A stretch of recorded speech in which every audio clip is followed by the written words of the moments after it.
अस्सलामुअलैकुम। कैसे हैं आप सब? उम्मीद करती हूँ आप सब खैरियत से होंगे।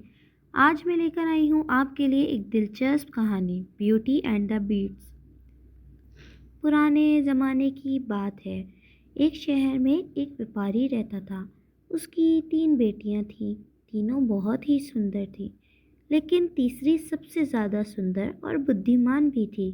इस वजह से सब तीसरी वाली को सुंदरी के नाम से जानते थे। बाकी दोनों बहनें सुंदरी से जलती थीं। बड़ी दोनों बहनें अपने सजने संवरने में ही सारा वक्त निकाल देती थीं। सुंदरी को हमेशा एक ही ख्वाब आता था। वो सपनों में वही देखती थी कि वो एक खूबसूरत राजकुमार से शादी करके शान से राजमहल में रहेगी। उसकी असली ज़िंदगी भी उसके सपनों की तरह बहुत अच्छी थी। उस ज़िंदगी में सब खुशियाँ थीं जिनकी वो कल्पना कर सकती थी। एक दिन बहुत भयानक तूफान के कारण व्यापारी के सारे जहाज डूब गए और साथ ही उसका सारा धन भी। वो बुरी तरह कंगाल हो गया। मेरा सारा धन डूब गया बच्चों। अब हम अमीर नहीं रहे। सुंदरी बोली। आप फिक्र न करें पापा, हम इस मुसीबत से निकलने का कोई ना कोई रास्ता ढूंढ लेंगे। आप ही हमारे लिए सब कुछ हैं। हम आपके साथ बहुत खुश हैं। सुंदरी ने अपना घर का सारा काम अपने कंधों पर ले लिया। वो सारा दिन घर का काम करती और उसकी बड़ी बहनें हर समय अपने बाबा से गरीबी के शिकायतें करने लगीं। मदद करना तो दूर, बल्कि वो अपने बाबा को और दुखी करने लगी।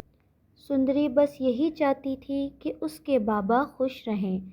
एक दिन उसके बाबा को पता चला कि उसका एक जहाज़ बंदरगाह यानी कि समंदर के साइड पे आ रहा है।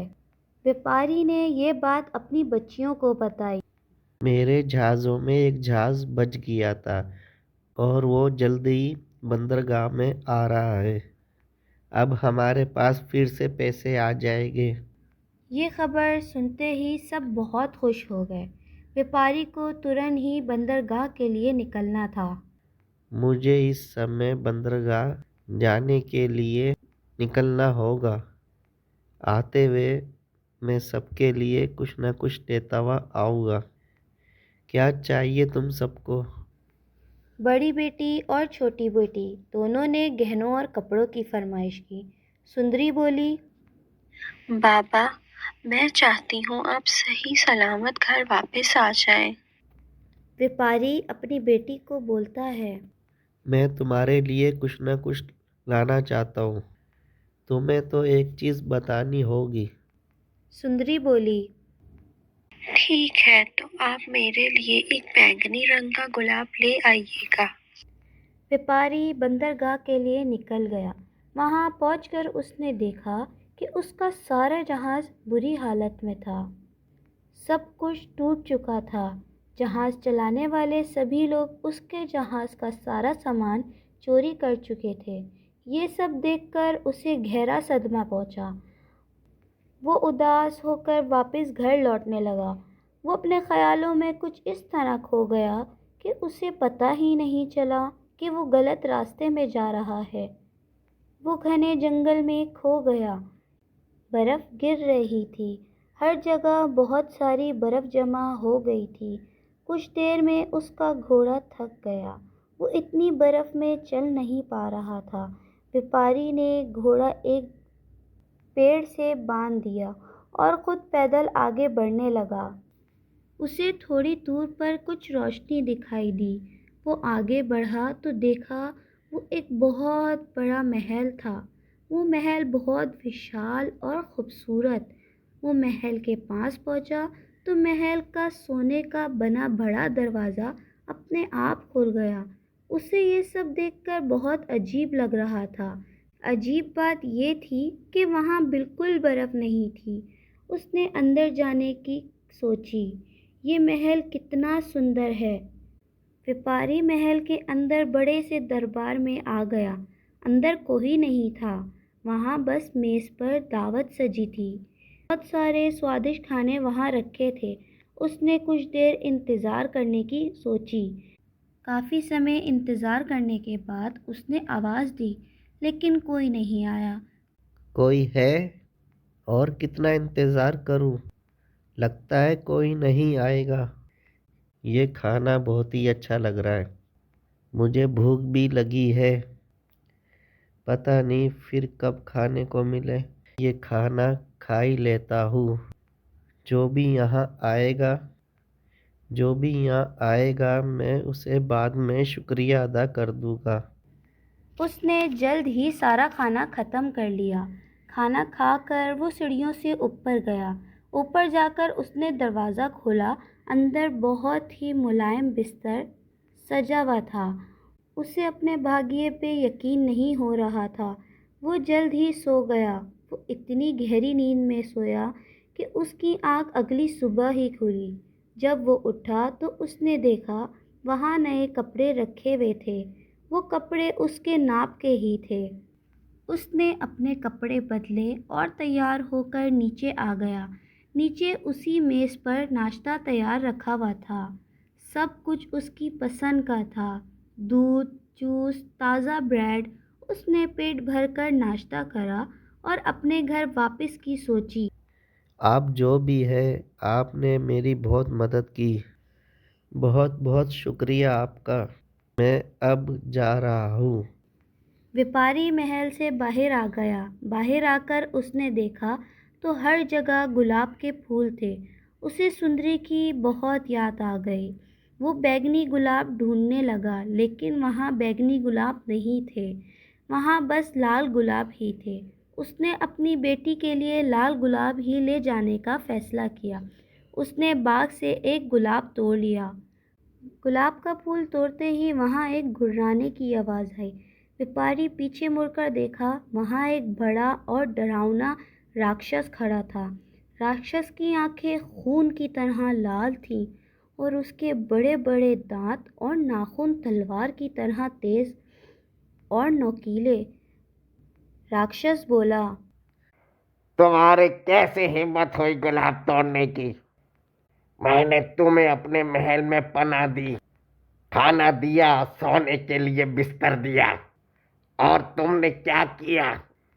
क्या किसी के एहसान को इस तरह झुकाया जाता है? तुमने बहुत बड़ी गलती की है। तुम्हें इसकी सजा जरूर मिलेगी। नहीं नहीं, मुझे माफ़ कर दीजिए। मैं तो अपनी बेटी के लिए गुलाब ले जा रहा था। दया, आपने मुझ पे बहुत दया दिखाई।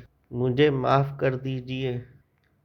क्या कहा तुमने? बेटी के लिए? ठीक है, तुम्हें एक मेरी शर्त माननी होगी। अगर तुमने मेरी शर्त मानी तो मैं तुम्हें छोड़ दूंगा। कैसी शर्त? मेरी 3 बेटियां मेरा इंतज़ार कर रही है। मैं आपके लिए कुछ भी करने के लिए तैयार हूँ। बोले, क्या शर्त है आपकी? ओह, 3 बेटियां। तुम्हें अपनी एक बेटी यहाँ महल में लानी होगी। वो यहाँ मेरे साथ रहेगी। उसके बदले में तुम आज़ाद हो, घर जा सकते हो। मुझे मंजूर है।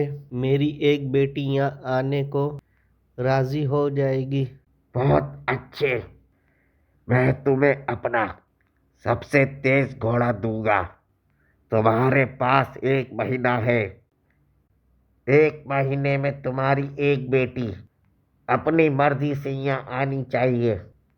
अगर वो अपनी मर्जी से नहीं आई तो उसे मैं कबूल नहीं करूँगा।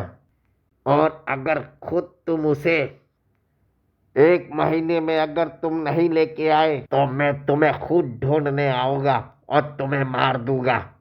व्यापारी ने उस समय अपनी जान बचाने के चक्कर में उसकी शर्त मान ली।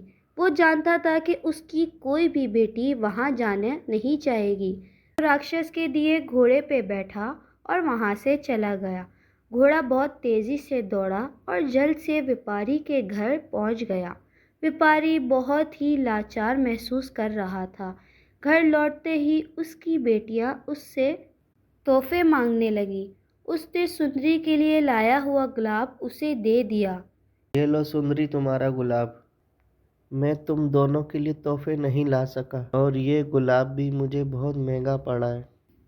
उसने अपनी बेटियों को सारी कहानी बताई। किस तरह उसके जहाज़ का सारा सामान चोरी हो गया था, किस तरह वो महल में पहुंचा और उस राक्षस से मिला। उसने राक्षस की शर्त भी उन्हें बताई। ये सुनते ही दोनों बहनें सुंदरी को दोष देने लगीं कि उसकी अजीब इच्छा की वजह से ही ऐसा हुआ है।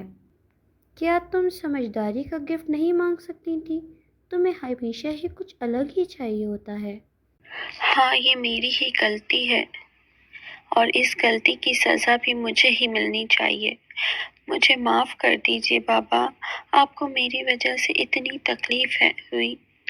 मैं जाऊंगी उस राक्षस के पास। नहीं सुंदरी, ऐसा मत बोलो। नहीं बाबा, ये सब मेरी वजह से हुआ है। मैं वहाँ ज़रूर जाऊंगी। सुंदरी उस राक्षस के भेजे हुए घोड़े पर बैठ गई। उसके पिताजी ने उसे बहुत समझाया, लेकिन उसने अपना फैसला नहीं बदला। अब तक रात हो गई थी। घोड़े के पंख निकल आए थे। वो उड़ते हुए जंगल के ऊपर से गुजर रहे थे। पूरा जंगल रोशन हो चुका था। ज़मीन पे तारे टिमटिमा रहे थे। ऐसा लग रहा था कि उनके आने की खुशी में जंगल को सजा दिया गया हो। जल्द ही वो संतरे के पेड़ों वाले रास्ते पर आ गए। चांद की रोशनी में महल चमक रहा था। बहुत खूबसूरत नज़ारा था। उन दोनों के वहां पहुंचते ही महल का दरवाज़ा अपने आप खुल गया। महल के अंदर हॉल में खाने की मेज़ सजी हुई थी। लंबे सफ़र के बाद दोनों काफ़ी थक चुके थे और भूखे भी थे। दोनों ने खाना खाना शुरू किया। कुछ ही देर में वो राक्षस वहां आ गया। उसे देखकर सुंदरी बहुत घबरा गई। सुंदरी, क्या तुम यहाँ अपनी मर्जी से आई हो? जी, मैं यहाँ अपनी मर्जी से आई हूँ। क्या यहाँ तुम अपने बाबा के बिना मेरे साथ खुशी से रहोगी? हाँ। मेरी शर्त पूरी करने के लिए शुक्रिया। तुम अपने घोड़े के पास जाओ। उसमें 2 सोने के बैग लाद दिए गए। वो तुम्हारी बेटी और तुम्हारे लिए काफी होगा। अब तुम जा सकते हो। अलविदा मेरी प्यारी बेटी, मुझे तुम्हारी बहुत याद आएगी, मेरी बच्ची। मुझे आपकी बहुत याद आएगी बाबा। व्यापारी घोड़े में बैठा और वहां से निकल गया। राक्षस ने सुंदरी से आराम करने को कहा। सुंदरी ने उसकी बात मान ली और ऊपर जाकर कमरे में सो गई। अगले दिन सुबह जब वो उठी तो उसके कमरे में हर वो चीज़ थी जिसकी उसको ज़रूरत हो सकती थी। नए कपड़े, गहने और बहुत चीज़ें। वो तैयार होकर नीचे आई तो खाने की मेज़ तैयार थी। उसने पेट भर खाना खाया और खिड़की के पास पड़े सोफे पर आकर बैठ गई। इतना ऐशो आराम होने के बाद भी उसे वहाँ अच्छा नहीं लग रहा था। वो सोचने लगी, क्या मैं हमेशा यहाँ कैद रहूंगी? किस तरह आज़ाद करूँ मैं खुद को? कैसी हो सुंदरी? मैं ठीक हूँ। क्या सुंदरी तुम मुझसे प्यार करती हो? क्या तुम मुझसे शादी करोगी? तुम्हें डरने की जरूरत नहीं। तुम बेझिझक अपना जवाब दे सकती हो। सिर्फ हाँ क्या ना में जवाब दो। नहीं। ठीक है, कोई बात नहीं। राक्षस वहाँ से चला गया और अपने संगीत में मगन हो गया। हर शाम वो सुंदरी से मिलने आता। हर दिन सुंदरी से सवाल करता कि वो उससे शादी करेगी या नहीं। सुंदरी हर दिन उसको इनकार कर देती। राक्षस उदास होकर वहाँ से चला जाता। हर शाम वो संगीत ज़रूर बजाता था। कई दिनों तक ये सिलसिला चलता रहा। अब सुंदरी को उस राक्षस से डर नहीं लगता था। सुंदरी के दिन महल में मज़े से गुजरने लगे। राक्षस ने सुंदरी के लिए बहुत सी किताबें ला कर दीं।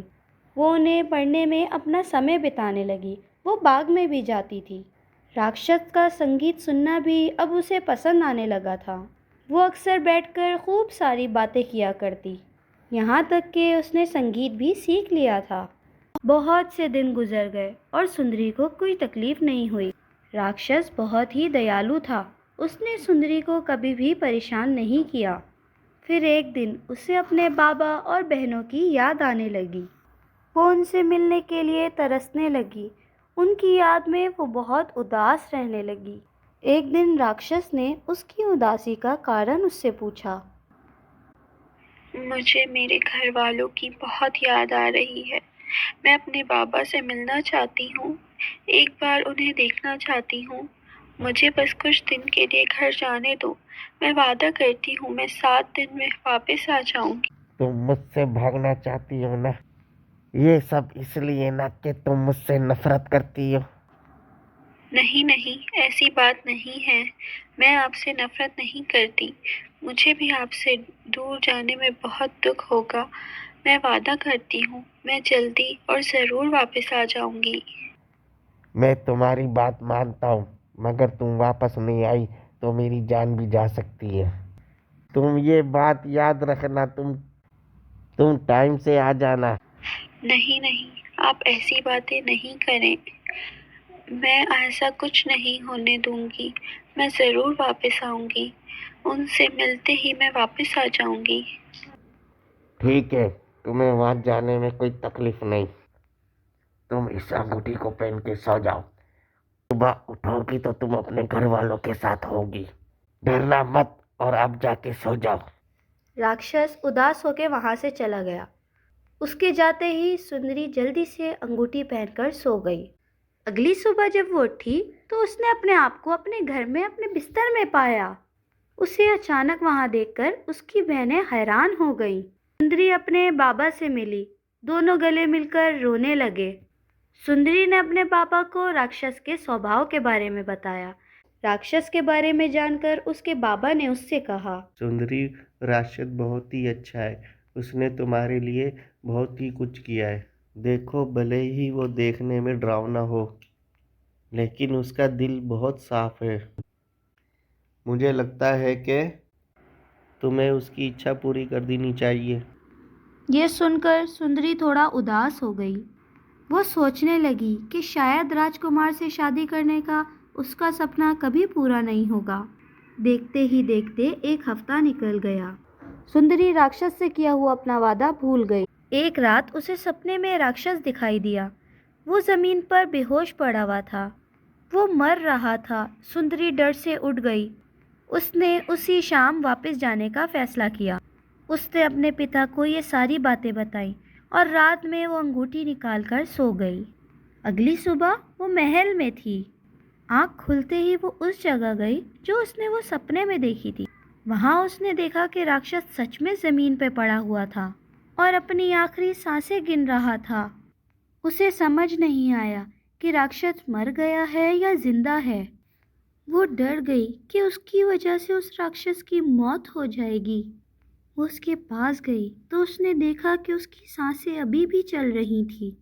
उसने तुरंत उसकी आंखों पे पानी छिड़का और राक्षस होश में आ गया। ओह, शुक्र है आप ठीक हैं। आपने तो मुझे डरा ही दिया था। मुझे अभी पता लगा कि मैं आपसे कितना प्यार करती हूँ। अगर आपको कुछ हो जाता तो मैं क्या करती। क्या तुम सचमुच मुझ मुझ जैसे बदसूरत इंसान से प्यार कर सकती हो? सूरत से क्या होता है। आपका दिल इतना बड़ा है और आप इतने रहम दिल। और मुझे क्या चाहिए। मैं आपसे बहुत प्यार करती हूँ। सुंदरी, क्या तुम मुझसे शादी करोगी? हाँ, जरूर। ये सुनते ही राक्षस के आसपास चमकीला सा धुआं छा गया और वो उड़ने लगा। जो ही नीचे उतरा तो एक खूबसूरत राजकुमार में बदल गया था। मुझे तो यकीन ही नहीं आ रहा। तुम तो वैसे हो जैसे मैं अपने ख्वाबों में सोचती थी।